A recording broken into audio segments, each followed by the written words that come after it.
علامہ doctor محمد اقبال. کچھ لوگ نا جی کہتے ہیں ڈاکٹر اقبال نے داڑھی کیوں نہیں رکھی تھی. تو یہ غلطی کی علامہ اقبال نے, رکھنی چاہیے تھی انہیں. ناراض ہو گئے آپ لوگ. جو جس کی غلطی ہے وہ اس کی یہ غلطی ہو گئی ان سے, انہوں نے نہیں ٹھیک کیا. اب اقبال کے داڑھی نہ رکھنے سے کیا سنت کی مخالفت پر اسے ڈگری دی جائے گی؟ وہ میں ہی کیوں نہ ہوں, جو کام خلاف سنت ہے وہ بہرحال. لیکن میرا سوال یہ ہے کہ اقبال نے تو صرف داڑھی نہیں رکھی, باقی سارے کام اچھے کیے, تو آپ باقی کے تو سارے اچھے کر لینا. اقبال نے جو کام کیا, جو دین کا درد دیا, جو پیغام دیا, جو جدوجہد کی, اس کو تو سمجھ لو نا. مطلب صرف داڑھی پہ آ کے دلیل پکڑتے ہو. علامہ اقبال نے مکان بھی نہیں بنایا اپنا. کتنا بڑا آدمی ہے, کوئی جائیداد ہے اس کی؟ تسی بھی چھوڑو مکان سارے. اقبال وہ دیکھیں نا, بابے بلے شاہ کی لوگ مثال دے دیں گے, بابا صاحب مجذوب آدمی تھے, تو بابا صاحب کے حصے میں تو کئی مربع زمین آتی تھی, وہ بھی انہوں نے نہیں لی. ہمارا ملانگ روٹی کا اس کو پتا ہے, نوٹوں کا بھی پتا ہے کہ 5000 والا کون سا ہے, 100 والا کون سا ہے. باقی ٹائم وہ بابا بلے شاہ بن جاتا ہے. یہ کون سا سٹائل ہے کہ مرضی کی چیز آئی تو قابو کر لی؟ تو ڈاکٹر اقبال نے یہ درست کیا, لیکن اس کے باوجود ہمارا نظریہ ہے کہ اللہ اس کی یہ خطا معاف کرائے گا, پر بندہ بڑا باکمال تھا. یہ بڑی خوبی تھی, اور اس میں بھی کچھ حکمت ہوگی, کچھ باتیں ایسی انہوں نے لکھی ہیں بعض جگہوں پہ. لیکن اقبال کی جو معرفت ہے, جو حسن ہے, جو وقار ہے ان کے لب و لہجے میں, اس کا انکار کیا جا سکتا نہیں. لیکن اس کو ہم ڈیفینڈ بھی نہیں کرتے. جو کسی میں کوئی کمزوری ہے وہ بہرحال اس کی. وہ ایک سوال بڑا اٹھتا تھا, لوگ کہتے تھے کہ آپ روز داڑھی کی بات بھی کرتے ہیں اور علامہ اقبال کی بات بھی کرتے ہیں, تو میں نے آج اس کی وضاحت کر دی. بات کی سمجھ آ گئی آپ حضرات؟ علامہ اقبال نے ایک بات لکھی ہے. اقبال کہتے ہیں جب میں لندن میں وکالت کرتا تھا تو ایک خاتون تھی, لیڈی بارنس اس کا نام تھا. چھوٹے موٹے مقدمات لے کے وہ میرے پاس آتی تھی. بی بی ایک ہوٹل چلایا کرتی تھی. اس کا خاوند جو تھا وہ فوج میں ملازم تھا. اقبال نے خود لکھا ہے, اقبال فرماتے ہیں کہ ایک دن وہ خاتون پھر کسی کیس کے سلسلے میں میرے پاس آئی, تو جب وہ آئی تو اس نے نقاب اوڑھا ہوا تھا, برقع کیا ہوا تھا. تو چونکہ اس نے نقاب اوڑھا تھا, مسلمانوں کی نشانی تھی. نقاب اوڑھنا کن کی نشانی ہے؟ اللہ آپ کو خوش رکھے. تو کہتے ہیں وہ نشانی چونکہ اہل اسلام کی تھی تو مجھے تجسس ہوا. میں نے کہا لیڈی خیریت ہے میم صاحبہ, یہ برقع پہنا ہوا ہے؟ تو کہنے لگی ہنس کے, اقبال مجھے پکا یقین تھا کہ آپ ضرور پوچھیں گے. تو میں نے کہا اچھا تو یہ برقع؟ تو کہنے لگی الحمدللہ میں مسلمان ہو گئی. تو میں نے فوراً کہا کہ آپ کا شوہر تو فوج میں ملازم ہے, فوجی کے لیے بدلنا اور پھر ملکی قانون اور یہ چیزیں. تو کہنے لگی اس نے مجھے کیا کہنا تھا, وہ خود کلمہ پڑھ گیا. تو کہتی ہیں میں اور متجسس ہوا, وہ کیس کی بات کرتی تو میرا تجسس بڑھ گیا. میں نے کہا تو کیس چھوڑ کے بتا کلمہ کیسے پڑھا؟ تو کہنے لگی اقبال اصل بات یہ ہے کہ میں نا بے اولاد تھی, خاوند بھی بڑے اچھے پیسے کماتا, میں خود بھی ہوٹل چلاتی, پر ڈپریشن اور ٹینشن اور بلا وجہ کی پریشانیاں جان نہیں چھوڑ. یہ ٹینشن اور ڈپریشن کا نا مجھے عربی ترجمہ کوئی نہیں ملا.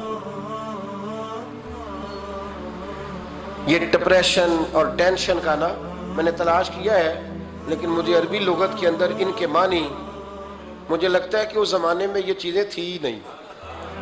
ہوتی تو ان کا کوئی نام بھی, یہ آج ہے نا تو اس لیے آج کے زمانے میں ہی نام ہے مفت کا, مفت کی پریشانی. تو کہتی ہے مجھے ٹینشن اور ڈپریشن رہتی تھی ہر وقت, بڑی میں پریشان رہتی تھی. میرے ساتھ ایک عجیب واقعہ ہوا کہ میرے ہوٹل میں نا ایک بابا جی برتن مانجتے تھے, بوڑھے آدمی تھے, 70 سال کے قریب عمر تھی. ان کا ایک بیٹا تھا, ایک بہو تھی, ایک پوتا تھا, لیکن وہ بیچارے بیٹا بیمار رہتا تھا تو لہٰذا وہ خود مزدوری کرتے.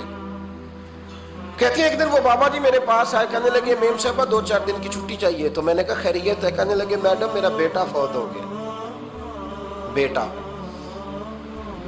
آپ کو پتہ ہے باپ کا جنازہ پڑھنا آسان ہے, بیٹے کا جنازہ اٹھانا بڑا مشکل کام. کہتی ہے میں کچھ لکھ رہی تھی, میرے ہاتھ سے قلم گر گیا. میں نے خود گاڑی بھیجی, بابا جی گاؤں چلے گئے جہاں وہ رہتے تھے. کہتی 2-3 دن کے بعد میں اور میرا شوہر گئے تو رستے میں ہم باتیں کر رہے تھے کہ کیا تعزیت کریں گے, ایک ہی بیٹا تھا, کوئی رشتہ دار بھی نہیں, تو اس کی تو کائنات اجڑ گئی, کن لفظوں سے اسے تعزیت کیا کہیں گے.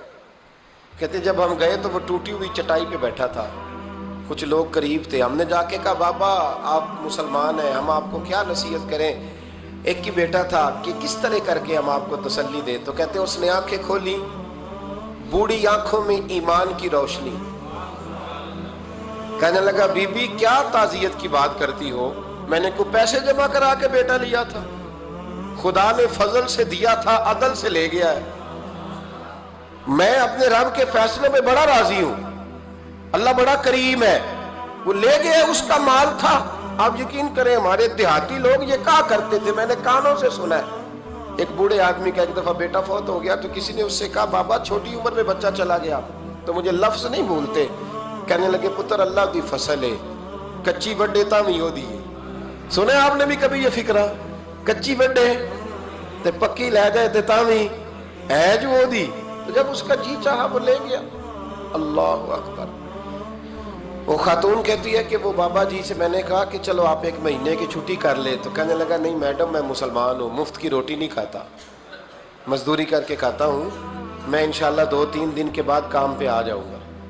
کہتے ہیں وہ چند دنوں کے بعد آ گیا، اللہ کی قدرت کے ابھی 2-3 ماہ گزرے تھے پھر آیا، میڈم چھٹی چاہیے کچھ دنوں کی، میں نے کہا خیریت ہے، کہنے لگے وہ میری بہو بھی ہارٹ اٹیک سے فوت ہو گئی۔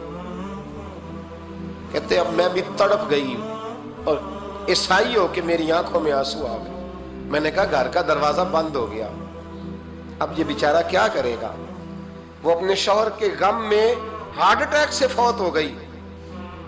کہتے ہم پھر 2-3 دن کے بعد تعزیت کے لیے گئے، پھر ٹوٹی ہوئی چٹائی، بوڑھا نہ اپنی انگلیوں سے زمین پر کچھ بنا رہا، کہتی قریب گئی اور میں نے جا کے کہا بابا اب تو تسلی آپ نے خود ہی کرنی ہے، جو نظام تھا وہ تو ہو گیا۔ تو کہتے ہیں پھر اس نے آنکھیں کھولی، آسمان کی طرف دیکھا تو کہنے لگا بیٹی کوئی پریشانی نہیں، میرا بیٹا بغیر شادی کے بھی تو فوت ہو ہی سکتا تھا نا، بس میرے مالک نے جب چاہا جیسے چاہ ہوا، میں انشاءاللہ 2-4 دن کے بعد کام پہ آؤں گا، یہ میرا 3-4-5 سال کا پوتا ہے، ابھی سکول داخل ہوا ہے، میں ساتھ لے آؤں گا، وہاں میرے ساتھ اوپر کوارٹر میں جہاں میں رہتا ہوں یہ بھی رہے گا۔ کہتی ہے میں سختے میں آ گئی اس کی کیفیت دیکھ کے، وہ پوتے کو ساتھ لے آیا، کبھی کبھی میں دیکھتی چھت پہ کھڑے ہو کے کہ دادا گھوڑا بنا ہوا ہے اور پوتا سواری کر رہا ہے، وہ سویرے اٹھتا اس کو سکول چھوڑ کے آتا، شام کو لے کے آتا، پیار کرتا، محبت کرتا۔ تیسری منزل پر ہم نے کوارٹر دیا ہوا تھا، وہاں دادا پوتا رہتے، اللہ تو بڑا بے نیاز ہے۔ کہتی ہے اقبال ایک دن نا پوتا اوپر والی منزل پہ کھیل رہا تھا، اس کا پیر پھسلا، وہ گردن کے بل زمین پہ گرا، مجھے خبر ہوئی تو میں دوڑی، ایمبولنس منگائی، خون سے لتھڑے ہوئے اس بچے کو دادے نے اپنی گود میں رکھا، اور جب ہم ہسپتال کی طرف گئے تو ہاسپٹل بعد میں آیا، جناب اسرائیل پہلے آ گئے، اور کہتے ہیں وہ گود میں دم توڑ گیا، پھر دادے نے اسے اپنے ہاتھوں سے غسل دیا، پھر اس نے اپنے بوڑھے ہاتھوں سے قبر کھودی اور پھر مٹی ڈال کے کہنے لگا اِنَّ لِلَّهِ وَإِنَّا إِلَيْهِ رَاجِعُونَ، جے سونا ہی میرے دکھ وچ راضی، جے سونا ہی میرے دکھ وچ راضی، پھر سکھ نو چلے ڈاما۔ کہتی وہ مٹی ڈالی اس نے، اور جب وہ واپس پلٹا تو میں بازو سے تھام کے ہوٹل قریب لائی، اور میں نے اس کے قریب کہا کہ بابا تو ٹوٹ گیا ہے، تو بکھر گیا ہے، مجھے محسوس ہوتا ہے کہ اب نہ تیری راتیں اور تیری صبحیں اور تیری شامیں غموں میں گزریں گی۔ تو کہتے ہیں یوں اس نے ہاتھ رکھے اور یوں آنسو چھٹک دیے، کہنے لگا میڈم کیوں میرے اندر کوئی عقیدہ نہیں، میں کوئی لوارث ہوں، میرا کوئی رب نہیں، میں کیوں پریشان رہوں گا، میں تو پکا ہوا پھل ہوں، تھوڑے دن گزرے گے قبر میں جاؤں گا، اور جب جنت میں جاؤں گا تو اللہ میری بیٹے سے بھی ملاقات کرائے گا، میرے پوتے سے بھی ملاقات کرائے گا، میرا رب ساری ملاقاتیں کرا دے گا، میں اپنے اللہ کی رضا پہ بڑا راضی ہوں۔ وہ خاتون کہتی ہے میرا اور میرے شوہر کا کلیجہ پھٹنے لگا، میں نے کہا بابا یہ جذبہ کہاں سے ملتا ہے، یہ سکون کہاں سے آتا ہے، یہ کیفیت کیسے ملتی ہے؟ مجھے کہنے لگا تو نے لینی ہے؟ میں نے کہا، تو کہنے لگا تو بھی گنبد خضرا والے نبی کا کلمہ پڑھ جا، تو بھی رسول اللہ کا کلمہ پڑھ جا، میرے محبوب کا کلمہ پڑھ، اللہ تجھے سکون عطا کرے۔